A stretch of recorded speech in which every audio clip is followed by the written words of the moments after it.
ഈ സോണിയാഗാന്ധിയുടെ കൂടെ നിന്നവരാരാണ്? സോണിയാഗാന്ധിയുടെ കൂടെ നിന്നത് ഒന്ന്, ഇപ്പോൾ ഈ കേസിൽ ഏറ്റവും പ്രധാനപ്പെട്ട പ്രതിയായി വന്നിട്ടുള്ള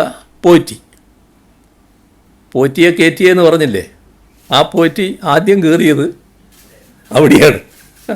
കേട്ടല്ലേ? അപ്പോൾ പോറ്റി ഒറ്റക്ക് അവിടെ ചെല്ലുകയല്ല,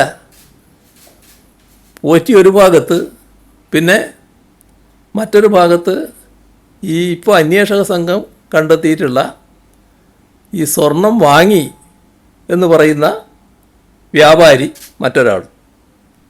ഇതെങ്ങനെയാണ് ഈ രണ്ടുപേരും കൂടി ഒന്നിച്ച് ഒരേ സമയം സോണിയാഗാന്ധിയെ പോലുള്ള മറ്റു കാര്യങ്ങളൊക്കെ ഞാൻ നേരത്തെ പറഞ്ഞാണല്ലോ, അത്ര മാത്രം സുരക്ഷിതത്വമുള്ള ഒരു നേതാവിൻ്റെ അടുത്തെത്തുന്നത്?